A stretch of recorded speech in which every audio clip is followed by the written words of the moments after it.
আসসালামু আলাইকুম। আমি সাথে আছি তান্ত্রিক ইব্রাহিম চিস্তি। তো আমি হাজির হলাম নুন পড়ার মাধ্যমে বশীকরণের একটি শক্তিশালী মন্ত্র নিয়ে।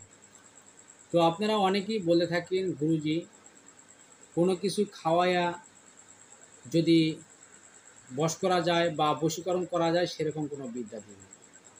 তো অনেক তদবির করা, অনেক কিছু করা এগুলো অনেকের পক্ষে সম্ভব হয় না। তো এইটি সাধারণ একটি প্রক্রিয়ার মাধ্যমে আপনারা কিন্তু কাজ করতে পারবেন। তো কিভাবে করবেন সমস্ত কিছু আপনাদের উন্মুক্ত করে বুঝিয়ে দিব। তো ভিডিওটি অবশ্যই প্রথম থেকে শেষ পর্যন্ত দেখার চেষ্টা করবেন, কারণ যদি কোথাও স্কিপ করে যান, টেনে দেখতে যান, মন্ত্রের মধ্যে বা নিয়মের মধ্যে ভুল হতে পারে। তাই ভিডিওটি আমি রিকোয়েস্ট করব প্রথম থেকে শেষ পর্যন্ত দেখার জন্য, এবং যেই কাজ কিভাবে করবেন, কোন নিয়মে করবেন সমস্ত কিছু ভালোভাবে বোঝার চেষ্টা করবেন। তো ভিডিওটি শুরু করার পূর্বে যে সকল দর্শক এই চ্যানেল নতুন এখনও সাবস্ক্রাইব করেননি, চ্যানেলটি এখনই সাবস্ক্রাইব করে পাশে থাকা বেল আইকনটি অল বাজিয়ে দিন। ইতিমধ্যে যারা সাবস্ক্রাইব করেছেন তাদেরকে অসংখ্য ধন্যবাদ। তো অবশ্যই আপনারা কিভাবে কাজ করবেন, কোন নিয়মে কাজ করবেন। অনেকে আছেন নিয়ম জানেন না, অনেকে আছেন দিনক্ষণ বোঝেন না। অনেক মন্ত্রের ভিতরে লেখা আছে কোন দিনে কাজ করবেন, কোন দিক হয়ে কাজ করতে হয়, কীভাবে করতে হয়, সমস্ত কিছু উন্মুক্ত থাকে না, বা অনেক তান্ত্রিক গুরুরা আছেন উন্মুক্ত করে দেন না।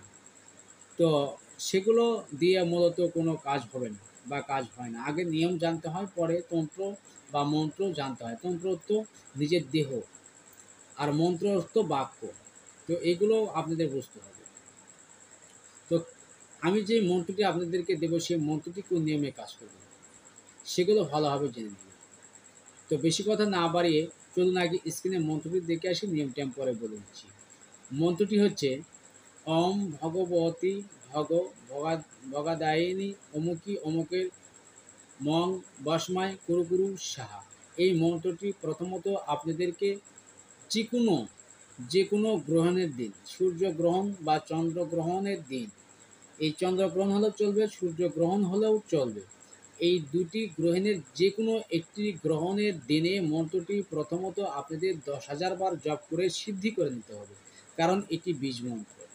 আর এই বীজ মন্ত্র আপনাদের 10,000 বার জপ করে সিদ্ধি করে নেওয়ার পরেই কিন্তু মন্ত্রটা আপনাদের আয়াতনে যাবে, আয়াতে থাকবে। তারপরে আপনারা যখন কাজ করবেন অবশ্য বৃহস্পতিবার এবং রবিবারের দিন কিছু নুন হাতে নেবেন। সিদ্ধি করা শেষ হয়ে যাওয়ার পরে যে বৃহস্পতিবার বা রবিবার আসবে, সেই রবিবার বা বৃহস্পতিবারের খুব সকালে 10টার আগ মুহূর্তে, ভোর সকাল থেকে 10টার আগ মুহূর্ত পর্যন্ত আপনারা এই কাজটি করতে পারবেন। কিছু নুন হাতে নিয়ে বা লবণ হাতে নিয়ে সেই লবণের পরে মন্ত্রটি 21 বার জপ করে সেই নুনের পরে ফু দিবেন। ফু দেওয়ার হয়ে গেল, তারপরে আপনারা কাজে লাগানোর জন্য যেই কাঙ্ক্ষিত ব্যক্তিকে আপনারা বশ করবেন তাকে যে কোনো দ্রব্যের মধ্যে মিশিয়ে সেই লবণটি যদি ওই কাঙ্ক্ষিত ব্যক্তিকে খাইয়ে দিতে পারেন, ইনশাল্লাহ কাজ হয়ে যাবে। অবশ্যই মন্ত্রের মধ্যে অমুকি অমুকের জায়গায় কাঙ্ক্ষিত ব্যক্তির নাম এবং যেই ছেলে করবে সেই ছেলে এবং তার বাবার নাম উল্লেখ অবশ্যই করতে হবে, করে মন্ত্রটি সমাপ্তি করতে হবে। আর মন্ত্র সিদ্ধি করার সময় অমুকি অমুকের স্থলে কোনো কিছু বলতে হবে না, শুধু প্রয়োগের সময় এটি বলতে হয়। তো আশা করি আমার কথাগুলো বুঝতে পারছেন। যদিও বুঝতে অসুবিধা হয়ে থাকে স্ক্রিনে দেওয়া এই হোয়াটসঅ্যাপ নাম্বারে যোগাযোগ করে বুঝে নিতে পারবেন, জানিয়ে নিতে পারবেন। এবং যদি ভিডিওটি আপনাদের ভালো লেগে থাকে অবশ্যই ভিডিওটি একটি লাইক করে দিবেন এবং শেয়ার করে দিবেন।